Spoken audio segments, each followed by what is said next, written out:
Thank you for joining Wars of the Roses. And in this video, we're going to be discussing Israel, the wandering in the wilderness, Moses, and also the tablets of the law. Taken from the Student's Monthly Letter by Manly P. Hall, August 1937. The Secret Doctrine in the Bible. Israel. Dear friend, the word Israel is used in Genesis chapter 5 verse 2 as a synonym for the name of Jacob. The verse reads, "And Joseph commanded his servants, the physicians, to embalm his father, and the physicians embalmed Israel." In the Kabbalah, there are 7 keys to the meaning of Israel. Of these, the historical is the least significant. The word literally means God is a warrior. In Genesis 22 is described Jacob's wrestling with the angel. The angel blesses Jacob and says in the 28th verse, "Thy name shall be called no more Jacob, but Israel." For this it is evident that the accepted translation of the word is hopelessly inadequate. The true meaning of Israel is the objectified power of God, the divine power as manifested through the universe, of which the heavens with their stars is the highest visible part. The cosmological key reveals that by Jacob we are to understand the sphere of the fixed stars, the same celestial world which Pythagoras calls the parent of all terrestrial things. In the Greek mythology, the starry heavens are called Argus, god of many eyes. These eyes are the archangels and the celestial host.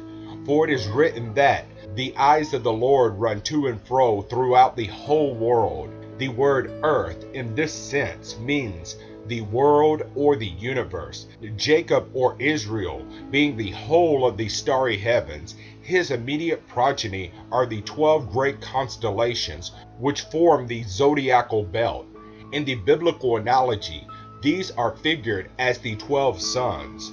In the Kabbalistic teachings, the zodiacal signs are the origins of 12 great streams of life which, flowing through all parts of creation, fill the world with their progeny. The stars are the race of heaven, the population of the firmament, and they are ruled by kings, greater than any kings of the earth, even the kings of Edom, the lords of the stars. When we think of Israel, therefore, we have not only to consider a people or a tribe or a nation, but of the whole life of nature, the gods of heaven whose shadows are upon the earth. The second key of the mysteries of Israel interprets the fable anthropologically. The 12 heavenly races in the sky are reflected upon the surface of the earth as the 12 tribes of Israel. The common notion that the 12 tribes of Israel make up the Jewish nation is quite incorrect. As Israel means all life, and the tribes of Israel are all living things, Israel is a generic term for humanity as a collective whole, regardless of race or nation. When this collective humanity is signified by a single term, it may be called Adam or again Jacob. Both represent humanity. This is in the same sense that we use the word man to signify either one man or all men. The wanderings in the wilderness. The opening chapter of Exodus is devoted to an account of the oppression of the Jews in Egypt. Here again, history becomes the instrument of a secret metaphysical tradition. Egypt is not a country in this account, but a condition of consciousness. The story of the wandering of the 12 tribes is identical in meaning with the account of the prodigal son who took his patrimony and went down to spend it in the flesh pots of Egypt. Natural processes are accomplished by 2 cosmic motions. One of these is termed involution, or the descent of life into form. In this process, units of radiant energy take upon themselves ever more of the material elements until they are hopelessly obscured by the forms with which they have surrounded themselves. This state is typified by the seed, the hard shell, and the living germ within. The second cosmic motion is evolution. This is life releasing itself from form by the process of growth. It requires billions of years for the cosmic plant to grow up. But by the evolutionary process, all things are ultimately released from form and are restored to their divine state. The bondage in Egypt represents evolving life at its nadir. Evolution has reduced the spirit monads or germs to a condition of complete impotency by enmeshing them in material elements. Physically, this corresponds to the period in the evolution of life when nature consisted entirely of monocellular organisms.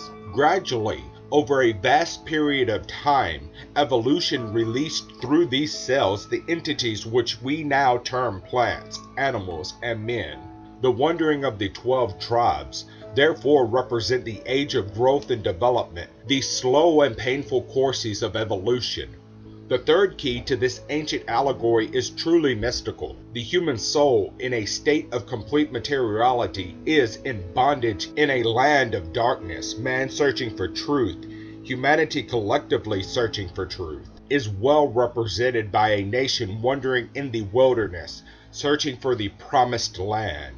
The promised land is always happiness, security, and the end of strife. It is the nirvana, the peace which results from accomplishment. The Exodus of Israel is in part at least an ancient initiation ritual depicting vividly the liberation of the human soul from bondage to its animal desires and appetites, and those creature comforts most men live for. This perception enables us to approach the story of Moses with a fuller appreciation of its metaphysical significance. Moses. The life of Moses is most obscure if considered historically, but recourse to the numerous Kabbalistic legends and interpretations reveal clearly the place of Moses in the drama of the ages. The true name of the prophet will probably never be known, for the word Moses is a title, not a name. It is merely a rearrangement of the 3 Hebrew letters which form the word Shema, which means the sun. In China, the zodiac is called the Yellow Road, and the sun is called the Empire of the Yellow Road. Moses, in relationship to the 12 signs of the zodiac, has a similar meaning. The story of Moses being found in an ark of bulrushes in the Nile is definitely derived from the story of the Egyptian Osiris and is a key to the meaning of his life. We learn that Moses was an initiate priest of the Egyptian mysteries and had received the rites of Osiris. There is debate as to whether he was a Jew or an Egyptian. In all probability, he was neither, but had his origin in Asia. In the spiritual drama, Moses plays many parts. Astronomically, the sun. He is the symbol of the light giver and the teacher. In the Eastern esoteric tradition, he is the Manu, lord of the race, and in all ancient mystery rituals, he appears as the conductor of candidates.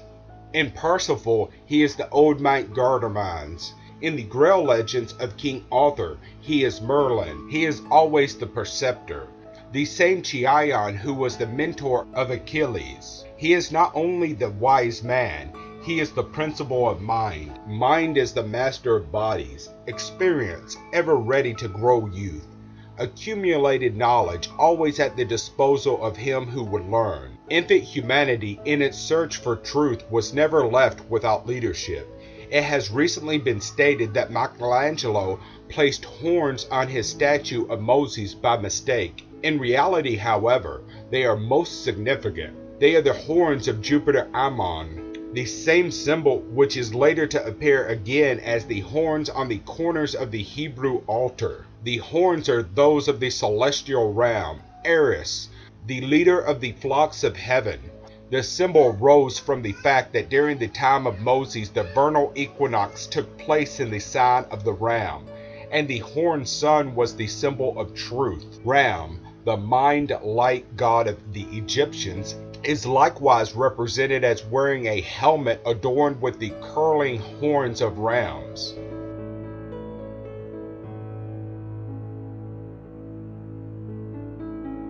Moses receiving the tablets of the law.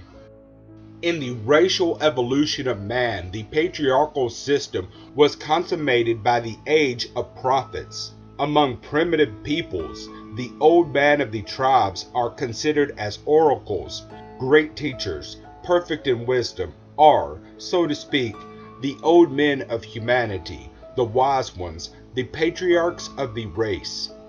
As the story develops, it further appears that Moses is regarded as synonymous with the occult sciences themselves and the everlasting order of initiate priests who perpetuated them. To the Egyptians, the Nile was the river of life, the sacred waters which flowed from heaven. These waters later appeared in the Christ cycle when the Messiah refers to himself as the living waters which came down from heaven. In the Mosaic cycle, Moses brings the water out of the rock, a definite reference to the release of spiritual knowledge from literal symbols.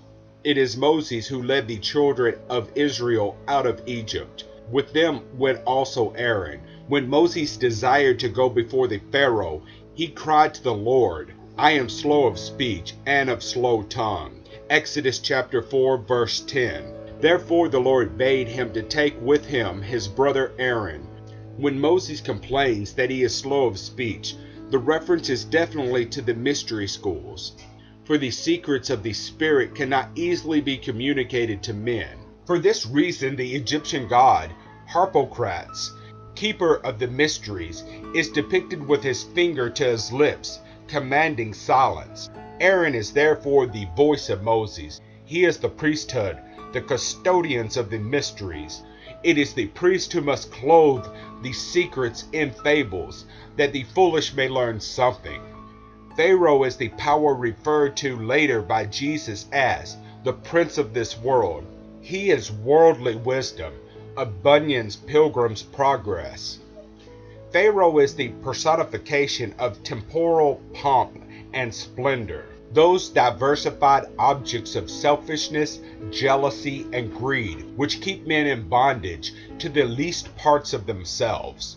The Lord asked Moses to go into Pharaoh, and when Moses asked by what name God should be known to his children, the Lord said unto him, "I am that I am." Exodus 3:14. This is one of the most difficult of the biblical secrets, and innumerable interpretations have been given by various sects. In reality, it is the only possible definition of first cause. It reveals the impossibility of bestowing any qualifying or defining terms upon truth or reality. Plato said, "God is," and inferred all else that could be said upon that subject as depreciatory. Buddha, when questioned about the ultimate truths of existence, affirmed the reality of the real and then remained silent. Socrates taught to define God was to defile God. This is the true meaning of the I am. Truth is what truth is.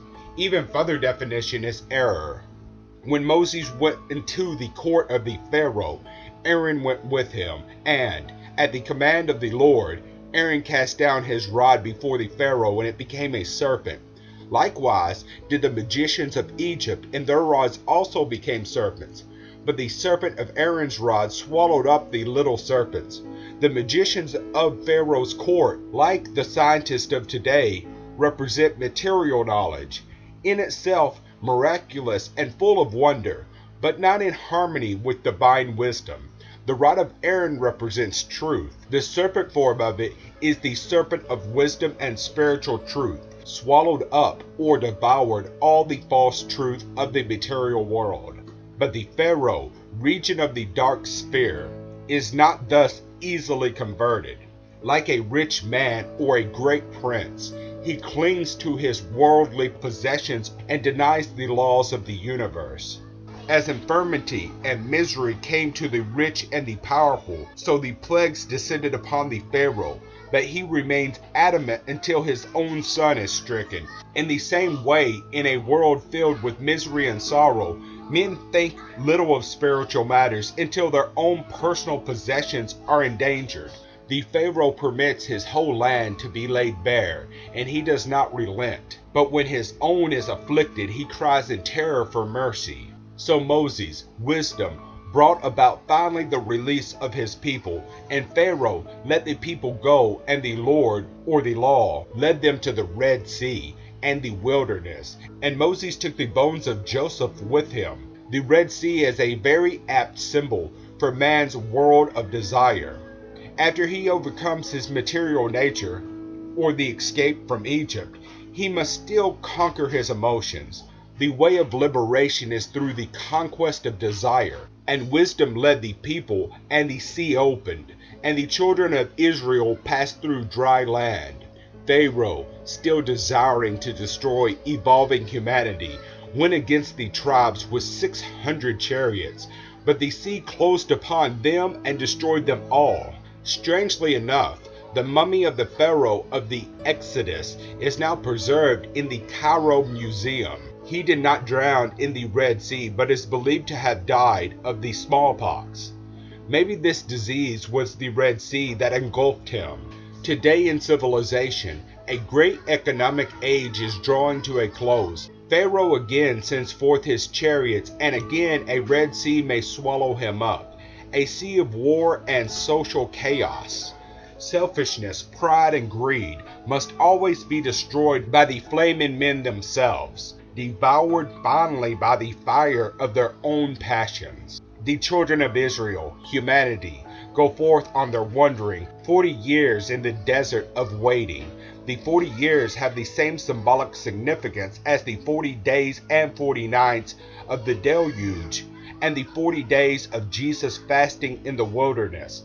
The wilderness is this life where oases of rest and peace are few and hardships many.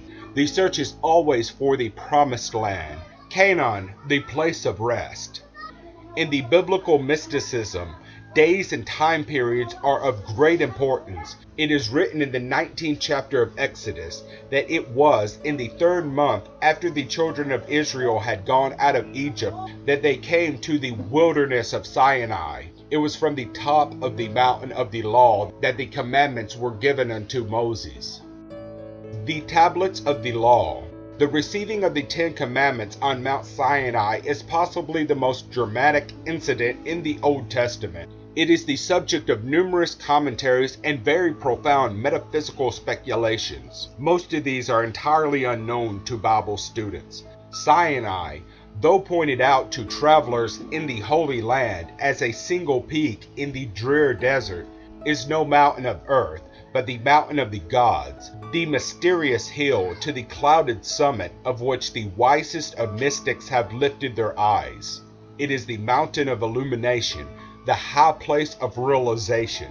The mountain is symbolic of a state of consciousness, the highest degree of final consciousness to which man can ascend. It is the apex of the triangle of matter, the highest part of the world, from the heights of which men's inward perceptions perceives reality.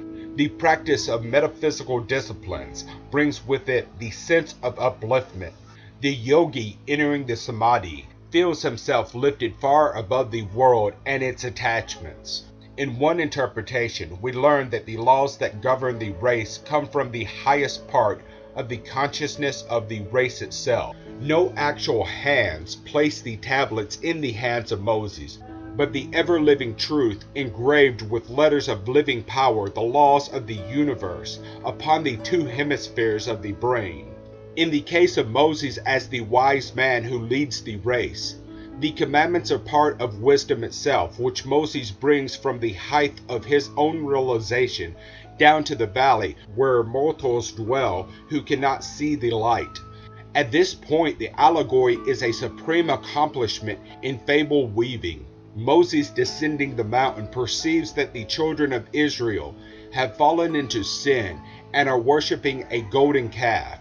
They are unworthy to receive the 10 great truths of life, so Moses breaks the sapphire tablets and substitutes for them 2 rough-hewn blocks of stone. The enlightened may perceive the preciousness of truth, but the multitudes must obey the laws of stone. In the Kabbalah, it is written that Moses 3 times ascended Sinai, remaining 40 days and 40 nights upon each occasion. On the first ascent, he was given the tablets which constituted the basis of the Torah. Upon the second ascent, he received the Mishnah, or the unwritten law for the priest. And upon the third ascent, he received the Kabbalah, the soul of souls of the law which was given unto the initiates of the mysteries. It is thus revealed that there are 3 codes of law, one for the foolish, one for the learned, and one for the illuminated. The fable continues that the stone which upon the law was given was originally formed of heavenly dew, and was set in the divine stone. This stone was broken in half by the breath of God, and the fingers of the law were drawn upon the 2 parts in the black fire. The stone was transparent sapphire, and Moses was able to read the letters through the stone. It is that sapphire, the true secret doctrine, that Moses refused to reveal to the people. The original tablets did not contain the 10 commandments that we know, but 10 mysterious words, the names of the 10 parts of the universe. The sacred decad of the Pythagoreans here appears in the metaphysics of the Jews. 10, the perfect number, the basis of the decimal system, the summary of the 9 units and the cipher, the mathematical tool by which every secret of nature can be discovered. The stone tablets, which Moses had substituted for the divine gem, became an object of adoration, and after the building of the tabernacle was enshrined in its Holy of Holies. Later it was placed in King Solomon's temple, and finally, like nearly every vestige of truth that appears in this world, the tablets vanished entirely. Thank you for watching. Please don't forget to share, like, subscribe, and comment. And please consider donating to Wars of the Rosies. Links to PayPal and Patreon are in the description. Thank you very much.